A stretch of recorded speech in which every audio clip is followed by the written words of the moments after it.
Desperate single mom in a parking lot. That was all Mara Ellis felt she had become. Her baby asleep in the back seat, the cold creeping through the cracked windows, and the last $6.25 sitting useless in her palm. Around her, Chicago's high-rise offices glowed like a world she no longer belonged to. She told herself she'd figure it out by morning, but even she didn't believe it anymore. Then, just as she finally closed her eyes, a sharp knock hit the window. Not a tap, a deliberate knock. She froze, because whoever stood outside wasn't supposed to be there. Desperate single mom in a parking lot. That's the truth Mara Ellis never wanted anyone to see.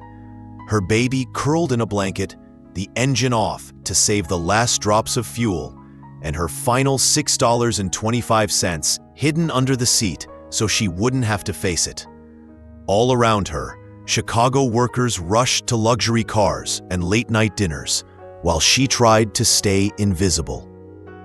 She told herself she just needed one more day, one more chance, even if she no longer knew where it would come from. Then a firm knock hit the window, and everything stopped. Mara Ellis never planned to end up in Chicago, let alone in the back row of a mall parking lot, guarding her baby's sleep like it was the last piece of her life she could still protect. She grew up 3 hours north in Milwaukee, in a small duplex that always smelled faintly of laundry detergent and her mother's peppermint tea. There wasn't much money, not even on good months, but her mother repeated one rule that settled deep into Mara's bones. Stand straight, even when everything else bends. It wasn't about pride. It was about holding on to dignity when circumstances tried to strip it away. Mara held on to that creed through every move, every layoff, every rough patch that life tossed in her path. What she didn't expect was how hard it would be to keep standing after losing her job 6 months earlier. She had worked at a mid-sized shipping warehouse, the kind of place where anyone who came in on time and didn't complain too much could stay for years. She'd been that worker, steady, quiet, reliable. But when a younger coworker was blamed for a mistake that wasn't hers, Mara stepped in. She didn't raise her voice or cause a scene. She simply told the truth. The supervisor didn't like that.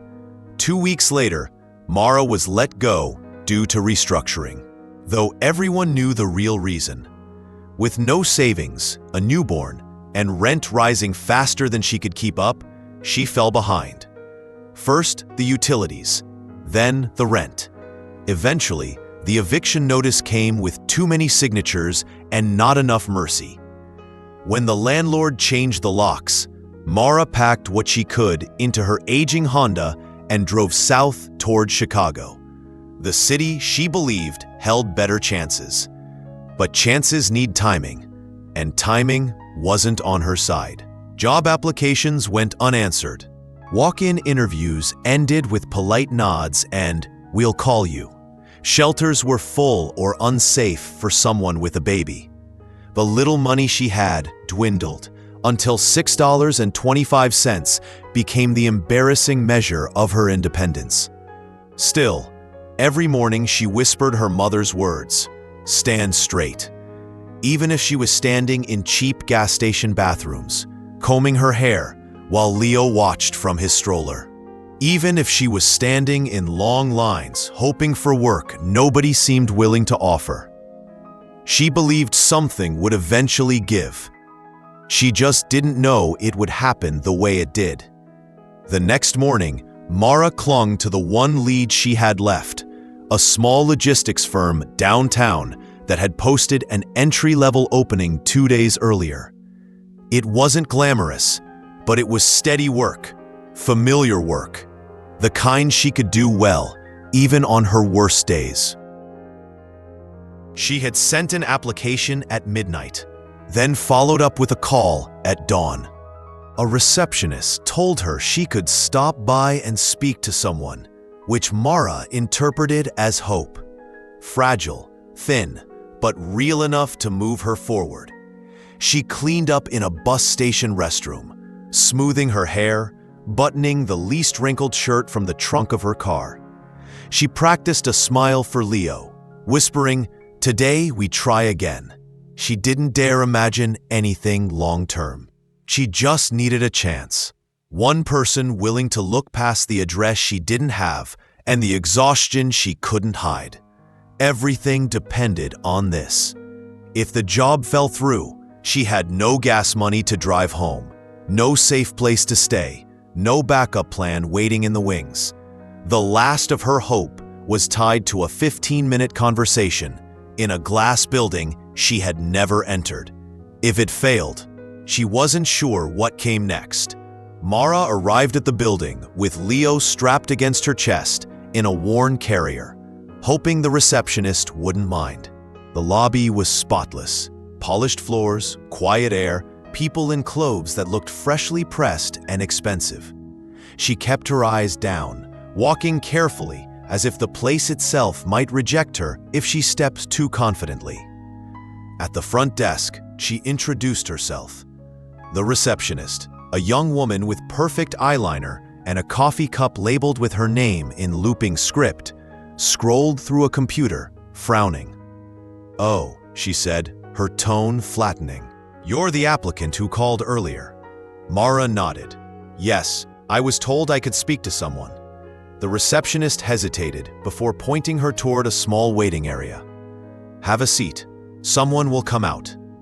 Mara sat for nearly 20 minutes, bouncing Leo gently as he squirmed. Finally, a man in a stiff white shirt approached. He didn't introduce himself. He simply looked at her, then at the baby, then back at her. "You listed an address here," he said, holding up her application. "This is a transitional shelter on Ridge Avenue." Mara swallowed. Yes, that's where I stayed last week." He raised an eyebrow. "Our policy requires stable residency.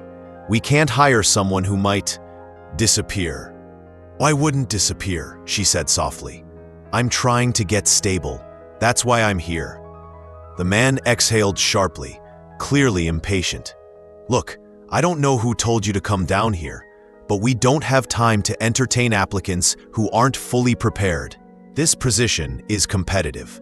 Mara felt her face warm. "I just need a chance to explain my experience." But he cut her off, voice raised enough that two people by the elevator turned to look. "Ma'am, you should have been honest from the start. We don't appreciate being misled." Misled. The word hit her like a slap. She hadn't lied. She had given the only address she had. Before she could respond, he gestured toward the exit. "I'm going to have to ask you to leave." As she stood, her knees trembling, a coin purse slipped from her pocket and spilled across the pristine floor, revealing the humiliating truth of how little she had left. A single quarter rolled toward the man's shoe.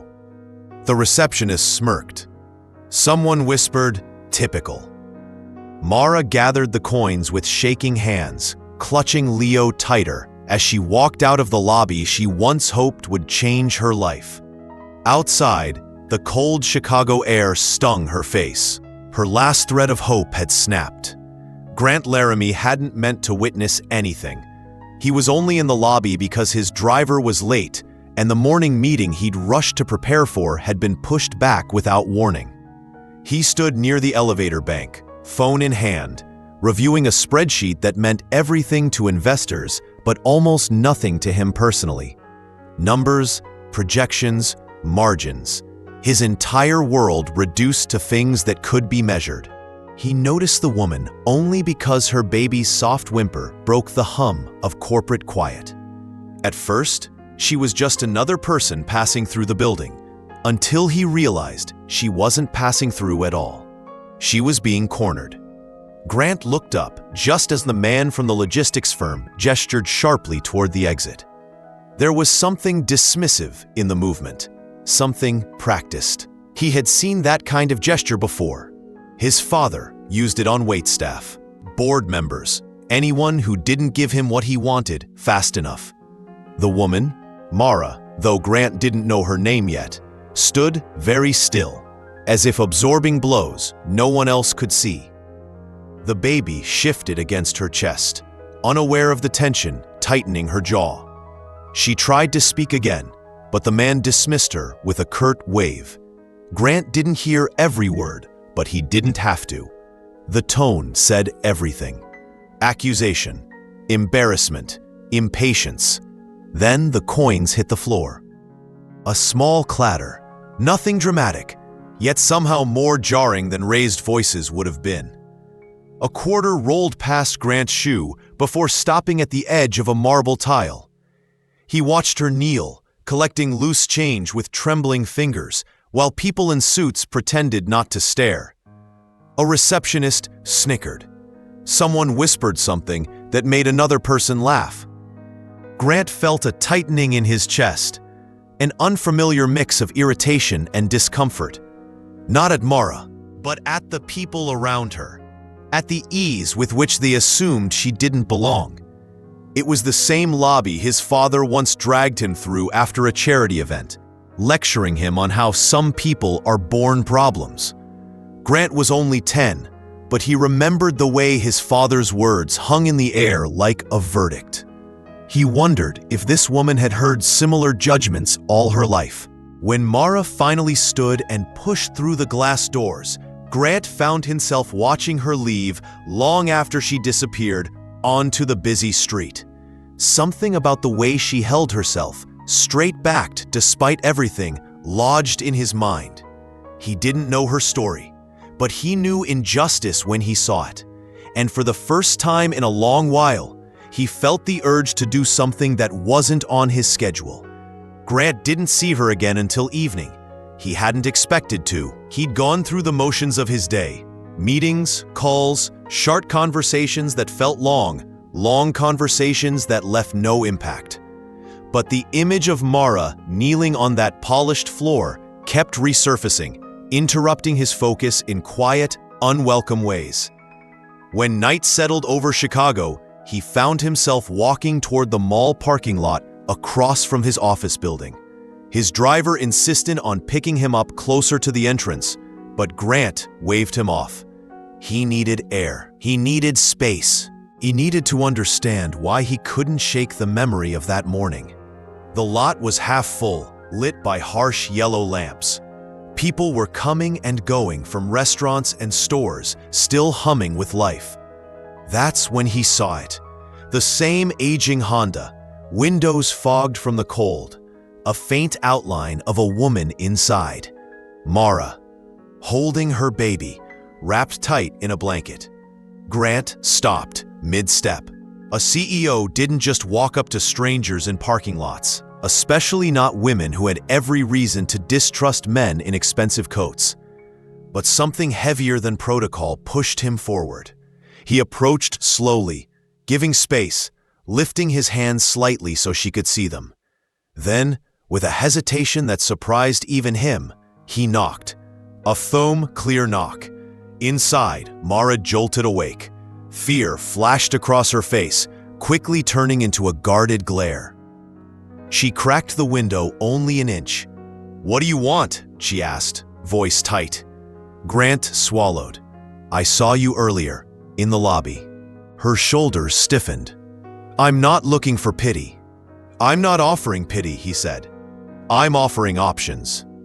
A couple walking to their car slowed, watching. Another man loading groceries paused. The small audience made the moment feel bigger, heavier, like the city itself was holding its breath. Mara looked past Grant, scanning for danger, for intent. "Why are you here?" "Because what happened to you today was wrong," Grant answered plainly. "And because I can help. Food, a room for the night, no strings." Her jaw tightened. "There are always strings."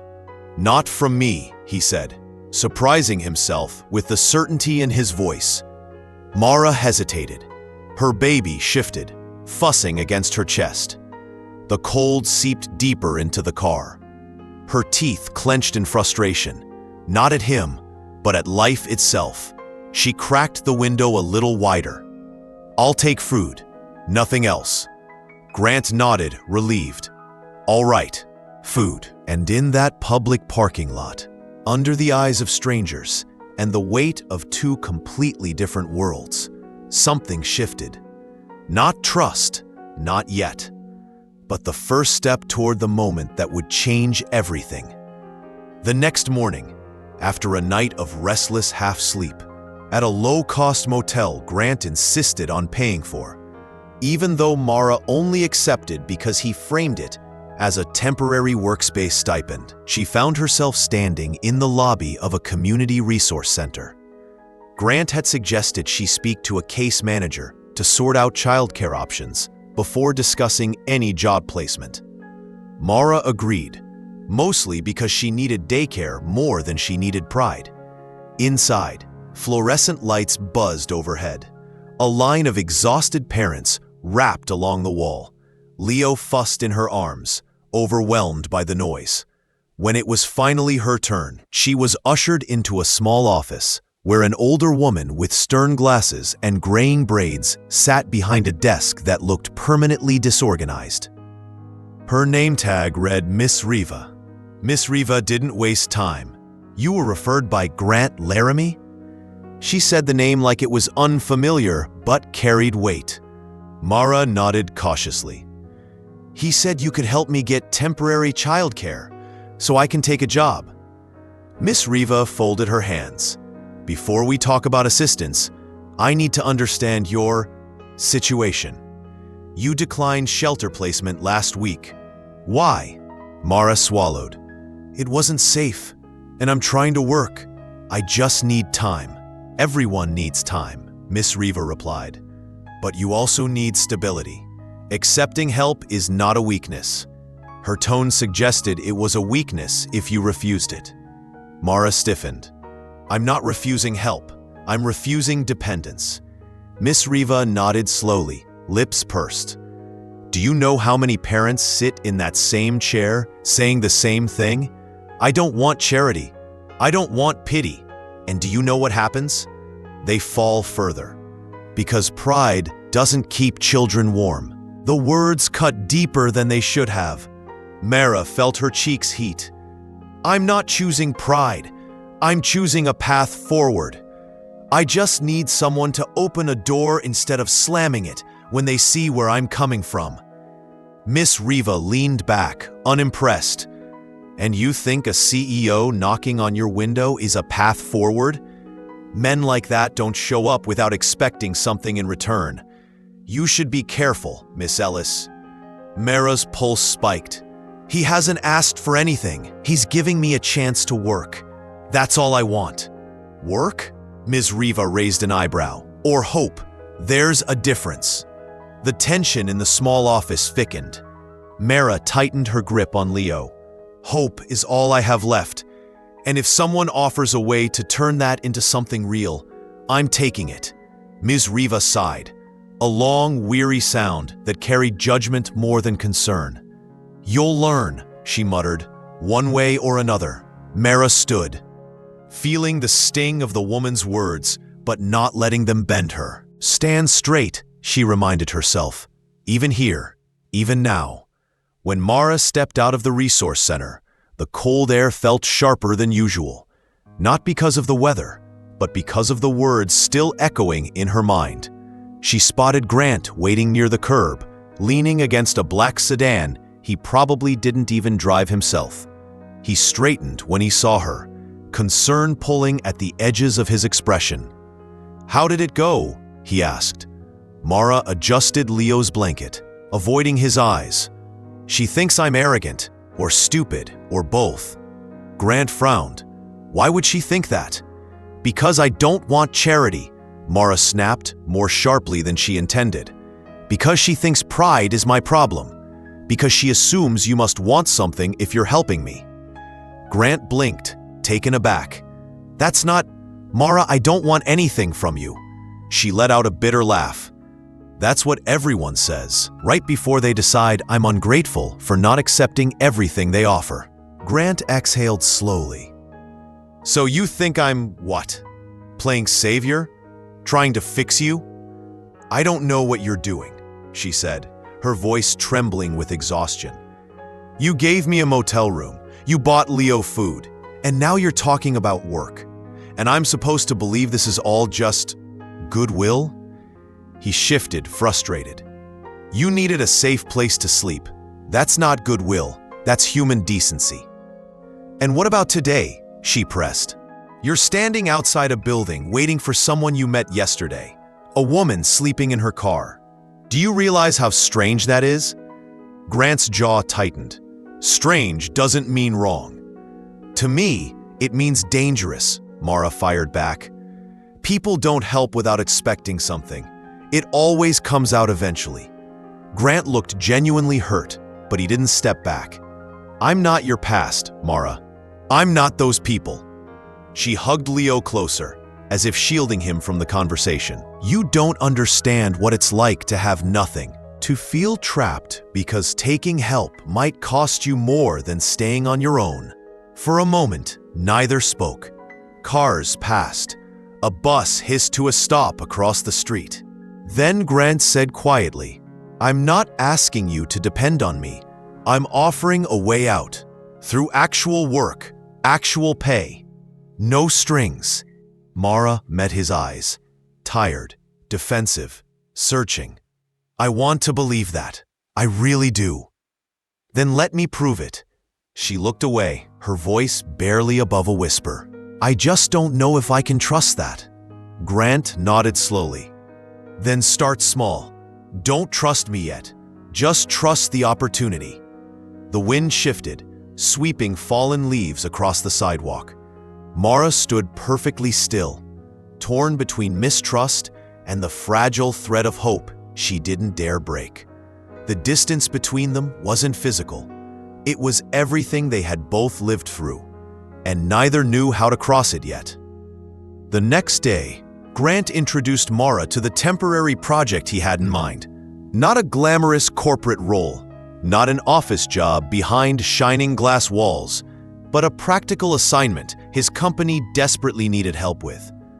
Laramie Tech was launching a pilot program that partnered with local nonprofits to distribute refurbished laptops to underserved neighborhoods. The logistics were a mess, volunteers inconsistent, schedules chaotic, deliveries behind. Grant needed someone steady, someone who understood how to manage moving parts, even under pressure. Mara listened, arms folded, Leo sleeping in his carrier. So you're saying you want me to organize your mess? Grant didn't flinch. I'm saying you have experience, real experience, and this project needs someone who can keep it grounded. She wasn't expecting that kind of trust or responsibility.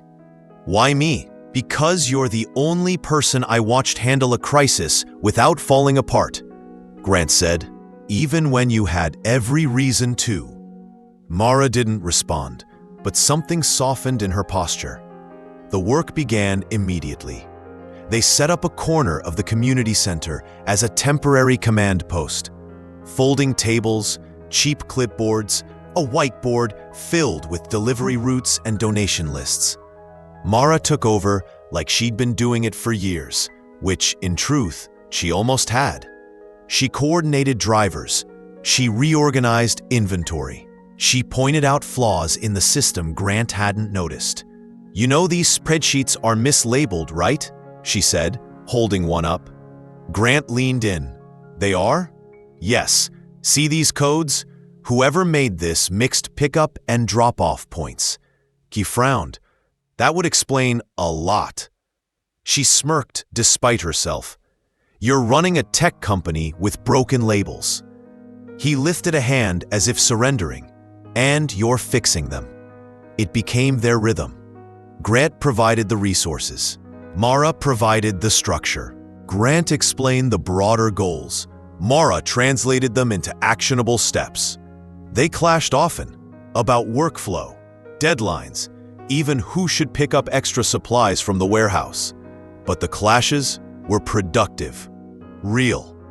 Public spaces magnified their differences. At the office cafe, Grant instinctively reached for sparkling water, while Mara accepted tap without blinking. At team briefings, Grant's staff eyed her with thin curiosity, unsure why their CEO trusted a woman who didn't look like anyone they'd worked beside. Mara felt the weight of every glance, but kept her back straight, repeating her mother's creed in her mind. The more they worked, the more each began to see the other clearly. Not through the lens of class or circumstance, but through competence, persistence, and the constant hum of responsibility. For the first time in days, Mara felt herself breathing differently, steadier, stronger. Not because Grant saved her, but because someone had finally handed her the tools instead of shutting the door.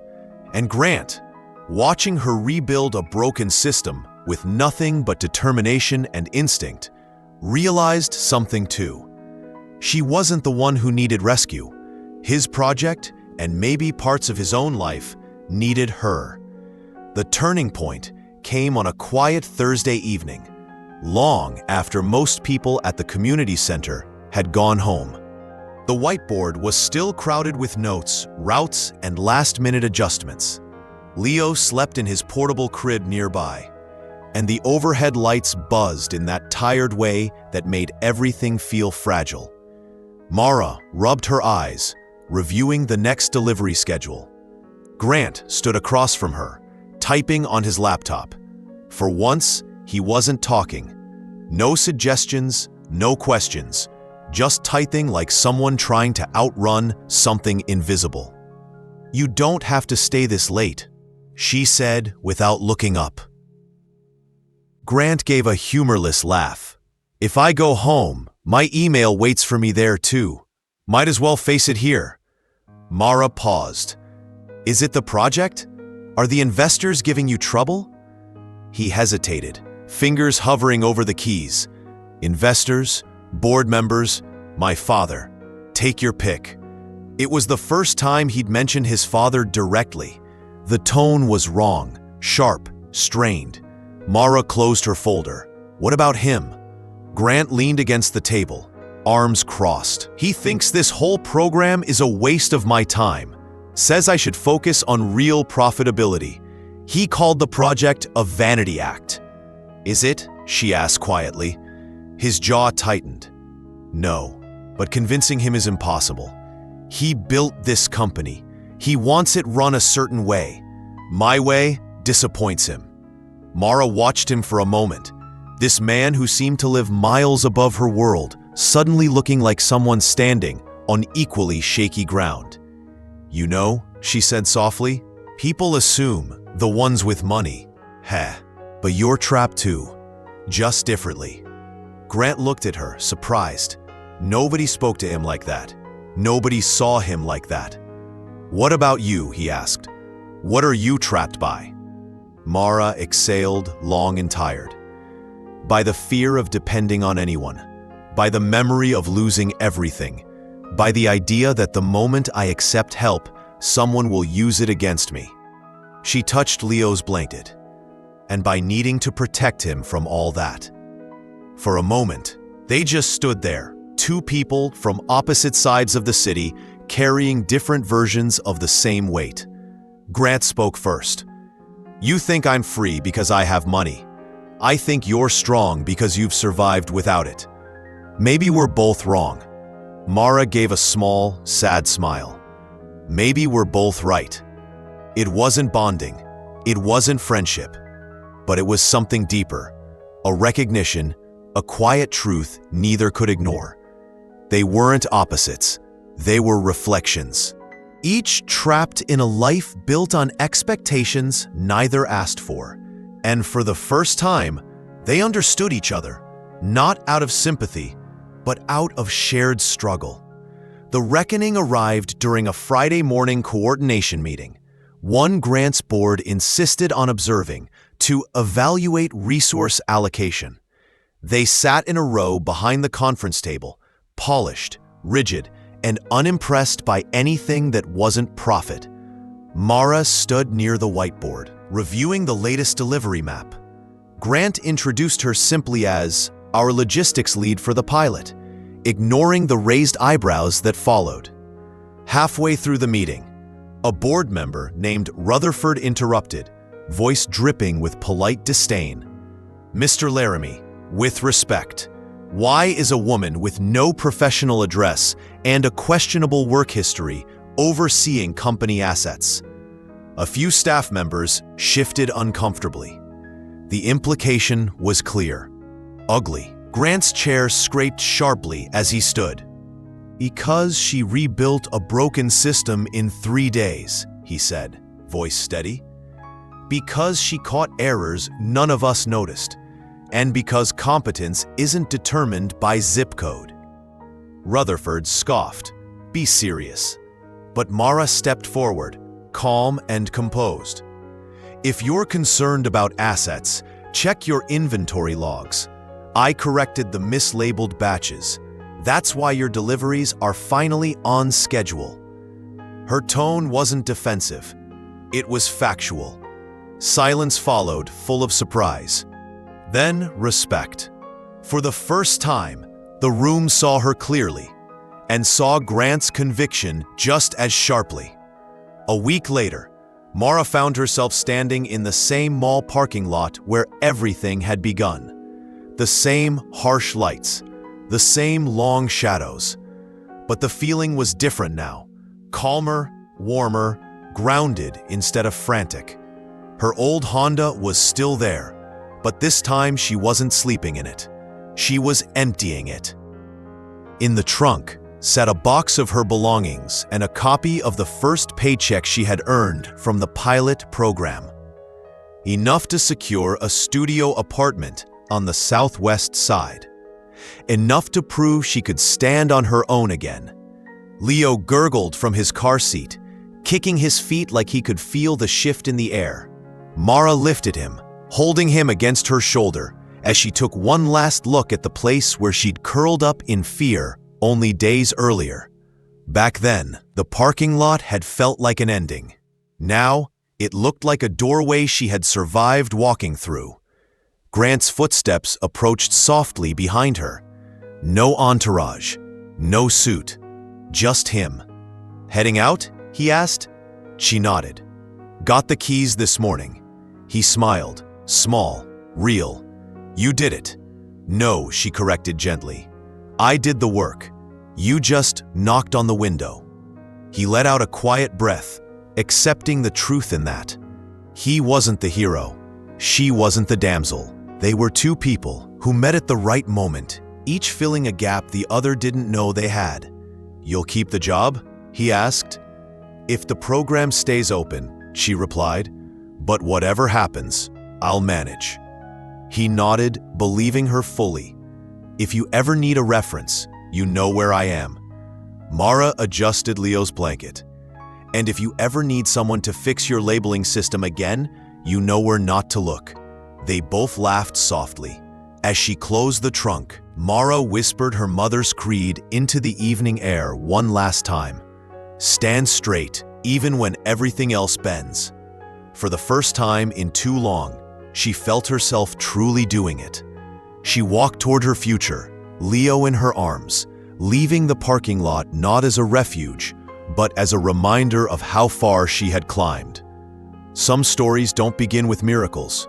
They begin in cold parking lots, quiet desperation, and one small knock that reminds someone they're still seen. Mara didn't rise because someone saved her. She rose because someone finally gave her room to stand, and she chose to take it. And maybe that's the real message here. Anyone's life can change with a moment of courage, kindness, or truth. If this story made you pause, reflect, or feel something, consider liking, subscribing, and sharing it with someone who might need a reminder that hope can start anywhere, even from a window in the dark.